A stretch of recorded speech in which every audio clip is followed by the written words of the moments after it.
தேவன் சொல்றார், மனம் திரும்பு. ஆமென். நம்ம எல்லாம் மனம் திரும்புறது இல்ல.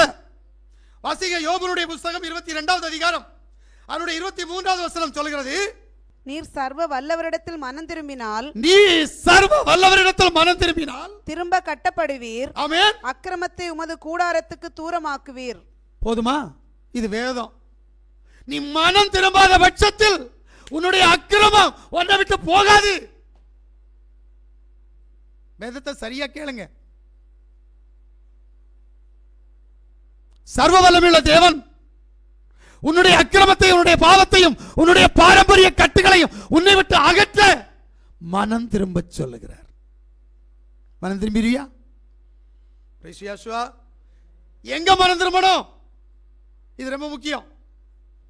நான் பரிசுத்தர்கள் மத்தியில் போய் பரிசுத்தமா ஜீவித்து தான் மனம் திரும்புவேன். நடக்காத கதை. நீ மனம் திரும்புறதுக்கு ஒரு இடம் எங்க இருக்குது அப்படின்னா, வேதம் அதை திட்டவட்டமா சொல்லுது, நீ பாபிலோன்ல தான் மனம் திரும்பணும். விக்கிரக ஆராதனை நிறைந்த இடத்தில், பாவம் நிறைந்த இடத்தில், பாரம்பரிய நிறைந்த இடத்தில், நீ குடிகொண்டிருக்கிற இடத்தில் மனம் திரும்பணும். நான் சபைக்கு போறேன், சபையில போய் பாவரிக்க செய்வேன், வீட்டுக்கு வந்து மறுபடியும் பாவம் செய்வேன். இதான் இன்னைக்கு நடந்துகிட்டு இருக்குது. இல்ல, வேதம் திட்டவட்டமா சொல்லுது.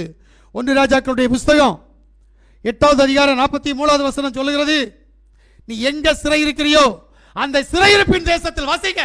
உமது வாசஸ்தலமாகிய பரலோகத்தில் இருக்கிற தேவரீர் அதை கேட்டு பூமியின் ஜனங்கள் எல்லாம் உம்முடைய ஜனமாகிய இஸ்ரவேலை போல உமக்கு பயப்படும் படிக்கும் நான் கட்டின இந்த ஆலயத்துக்கு உம்முடைய நாமம் தரிக்கப்பட்டதென்று அறியும் படிக்கும் உம்முடைய நாமத்தை அறியத்தக்கதாக அந்த அந்நிய ஜாதியான் உம்மை நோக்கி வேண்டிக் கொள்வதன் படியெல்லாம் தேவரீர் செய்வீராக. நல்ல கேளுங்க. சிறையிருப்பு எங்க இருக்கோ, போராட்டம் எங்க இருக்கோ, அங்க நீ மனம் திரும்பணும். நீ சமாதானத்தை தேடாத, முதல்ல இருக்கிற பிரச்சனையிலிருந்து மனம் திரும்ப பாரு, இருக்கிற போராட்டத்திலிருந்து மனம் திரும்ப பாரு. நம்ம எல்லாத்தையும் வச்சுக்கிட்டு சபைக்கு போறேன், சபையில போனா பாவரிக்கை செய்வேன், சபையில போனா ஆண்டவரை ஆராதிப்பேன், அதனால எல்லாம் விடுது. நடக்காத கதை. இன்னைக்கு நான் கரெக்டா சொல்றேன், சரியா கேட்டு சரியா மனம் திரும்பினா உனக்கு நல்லது. அல்லேலூயா, அல்லேலூயா. எசேக்கியேலுடைய புத்தகம் 48வது அதிகாரம் 14வது வசனத்தை வாசிங்க. நீங்கள் எல்லாரும் கூடி வந்து கேளுங்கள். ஆமென். யாவுக்கு பிரியமானவன், யாவுக்கு பிரியமானவன் அவருக்கு சித்தமானதை, அவருக்கு சித்தமானதை பாபிலோனில் செய்வான். ஆமென். போதுமா? எங்க செய்யணும்? விக்கிரக ஆராதனை இருக்கிற இடத்துல, பாவம் இருக்கிற இடத்துல, பாரம்பரியம் இருக்கிற இடத்துல, அடிமைத்தனம் இருக்கிற இடத்துல நீ மனம் திரும்பணும். ஏன்னா நீ வேற எங்கேயாவது போய் மனம் திரும்பினா மறுபடியும் அங்கதானே நீ வரணும். அப்ப அது ஒன்ன ஒட்டிக்கொள்ளும். ஆனபடினால் கட்டப்பட்ட இடத்துல நீ மனம் திரும்பணும். முடியுமா? எனக்கு எங்க போராட்டமோ அங்க நான் போராட்டத்தை ஜெயிக்கணும். எனக்கு எங்க பாவக்கட்டோ அந்த பாவக்கட்டை நான் முறியடிக்கணும். அதை விட்டுட்டு நான் சபையில போய் தான் மனம் திரும்புவேன்னா, சபையை விட்டு மறுபடி வீட்டுக்கு போற நேரம் அங்க என்ன நடக்கும்? வீட்டில் மறுபடி பாவம் இருக்குமே, வீட்டில் மறுபடி பாரம்பரியம் இருக்குமே. அப்ப என்ன பண்ணுவ? அப்ப நீ இருக்கிற கூடாரத்துல மனம் திரும்பு. அங்க சத்துருவுக்கு எதிர்த்து போராடு, அங்க பிசாசுக்கு எதிர்த்து போராடு, அங்க பாவத்திற்கு எதிர்த்து போராடு, அங்க பாரம்பரியத்திற்கு எதிர்த்து போராடு. நீ அங்க போராடாம இங்க போராடுனா இங்க நல்லது நடக்கும். அங்க மறுபடியும் நீ நிரந்தரமா வாழ வேண்டிய இடம் அங்க.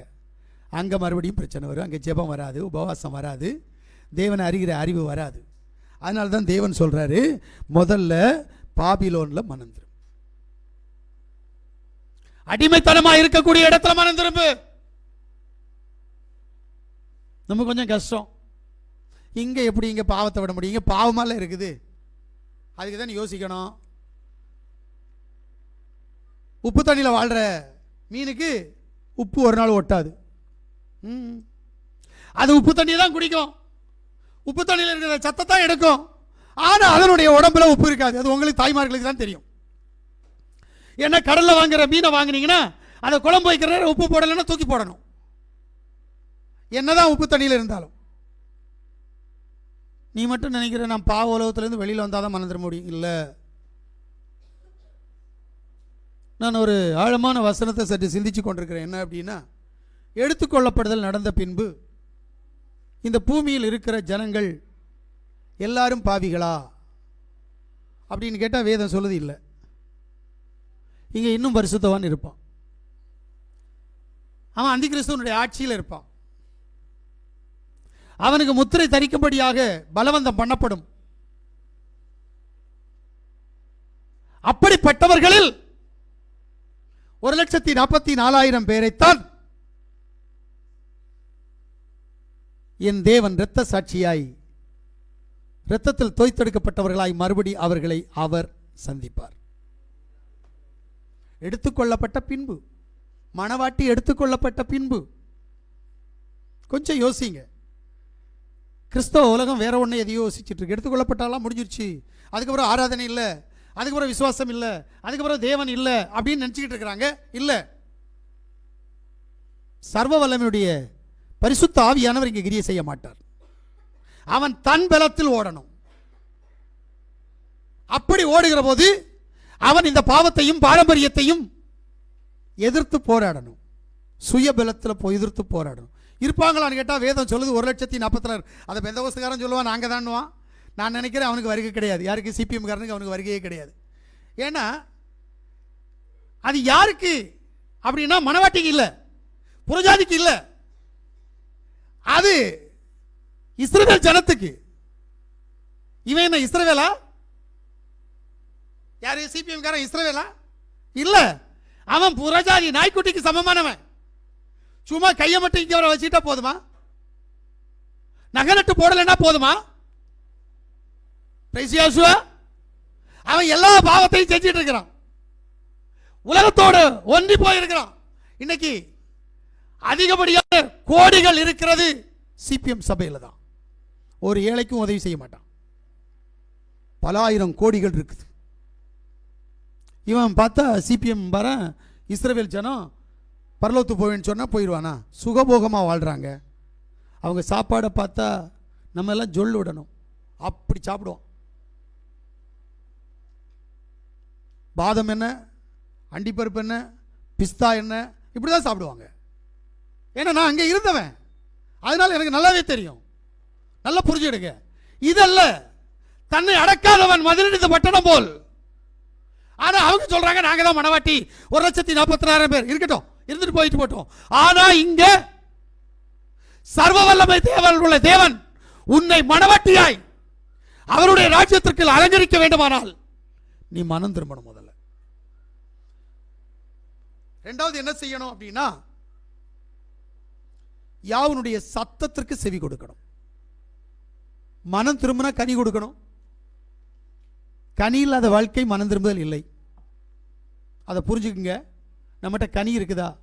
எல்லாரும் சொல்லுவாங்க நான் மனம் திரும்பிட்டேன், பாவ மன்னிப்பு கிடைச்சிச்சு, நான் அவருடைய நாமத்தில் ஞானஸ்தானம் எடுத்துட்டேன், அதனால் என்னுடைய பாவமெல்லாம் மன்னிக்கப்பட்டது. கனி இருக்கா? கனி இல்லையா? மறுபடி பாவத்துக்குள் அடிமையாக இருக்கிற. அல்லேலூயா. என்ன கனி அப்படின்னா மத்தேயு 3:8 வாசிங்க. மனம் திரும்புதலுக்கு ஏற்ற கனிகளை கொடுங்கள். பாத்தீங்களா? நீ மனம் திரும்பின அப்படின்னா அதுக்கு ஏற்ற கனி இருக்குது. அந்த கனி ஒன்று இருக்கா? எபிரேயருடைய புத்தகம் 13வது அதிகாரம் 15வது வசனத்தை வாசிங்க. ஆகையால் அவருடைய நாமத்தை துதிக்கும் உதடுகளின் கனியாகிய ஸ்தோத்திர பலியை அவர் மூலமாய் எப்போதும் தேவனுக்கு செலுத்த கடவோம். இப்ப கனி என்ன அப்படின்னா ஸ்தோத்திரம் வருதா? வரவே மாட்டேங்குது. ஏன்? வாய் தவறுது, வார்த்தை தவறுது. ஏன்? நீ சரியா மனம் திரும்பல. அதனால ஸ்தோத்திர பலி உன் உதடுல வரல. இரண்டாவது பலி கொலோசியர் 1:10 சகலவித நற்கிரியைகளும் ஆகிய கனிகளை தந்து தேவனை அறிகிற அறிவில் விருத்தி அடைந்து. நல்ல கனி நீங்கள் செய்து தேவனுக்குள் விருத்தி அடையணும். மூணாவது கனி கலாத்தியர் 5வது அதிகாரம் 22. ஆவியின் கனியோ அன்பு, சந்தோஷம், சமாதானம், நீடிய பொறுமை, தயவு, நற்குணம், விசுவாசம். மனம் திரும்பினா எவ்வளவு கனி இருக்கணும்? இருக்கா? அப்ப நீ மனம் திரும்பல. அதனால தான் உன்னை பிசாசு பின்தொடருது. காரணம் இதான். அதனால தான் பாவம் உன்னை பின்தொடருது. அதனால தான் பாரம்பரிய கட்டு உன்னை பின்தொடருது. அதனால தான் சாபம் உன்னை பின்தொடருது. எங்க தாத்தா வாங்கி வச்சது இன்னைக்கு ஏன் பேர பிள்ளைய சந்திக்குதுன்னா என்ன காரணம் அப்படின்னா நான் மனம் திரும்பல. இதான் உண்மை. எங்க தாத்தாவுக்கு ஏன் பேரனுக்கு என்னைய சம்பந்தம்னு கேட்பேன். நான் சொல்றது புரியுதா? எங்க தாத்தா என் பேரன் இடையில எவ்வளோ இருக்குது, அவனுக்கு இவருக்கு என்ன சம்பந்தம்? இடைத்தரகன் நான், ரெண்டு பேரும் இணைக்கிறது நான். என்னுடைய பாவத்தின் நிலையினால் ரெண்டு பேரும் இணைச்சு எங்க தாத்தாவுடைய பாவத்தை என் பேரனுக்கு கொண்டு போய் சேர்க்கிறேன். நான் மனம் திரும்பிட்டா போகாது, நான் கனி கொடுத்தால் அது போகாது.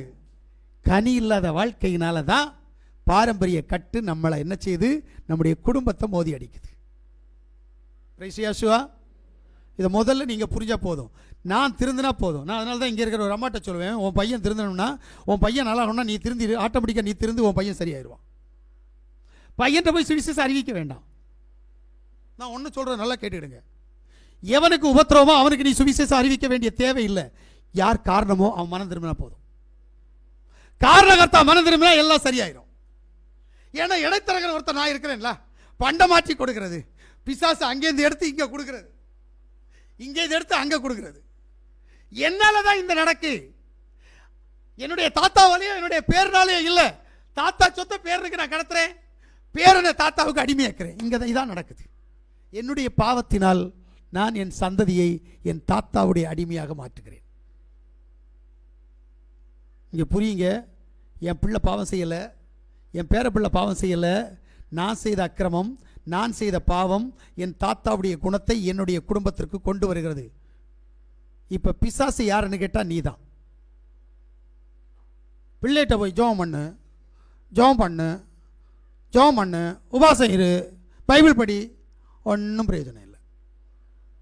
நான் மனம் திரும்பினால் என் சந்ததி நல்லா இருக்கும். ஏன்னா என்னுடைய ரத்தம் என் சந்ததி இடத்தில் ஓடிக்கொண்டிருக்கிறபடினால், என் ரத்தம் பரிசுத்தமாக்கப்பட்டால் என் பிள்ளையின் ரத்தம் பரிசுத்தமாக்கப்படும்.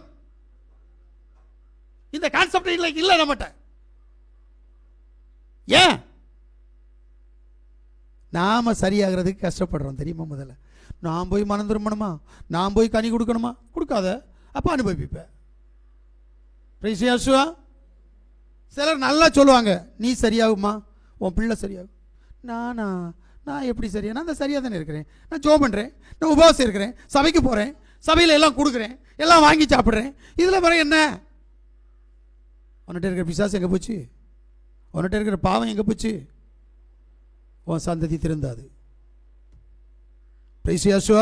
அதனால தான் சொல்றாரு, மனம் திரும்பி கனி கொடுத்து அவருடைய சத்தத்திற்கு செவி கொடு. இந்த சத்தம் என்ன செய்யும் அப்படின்றது தெரியணும். முதல்ல தேவனுடைய சத்தம் கொஞ்சம் வல்லமை உள்ள சத்தம்.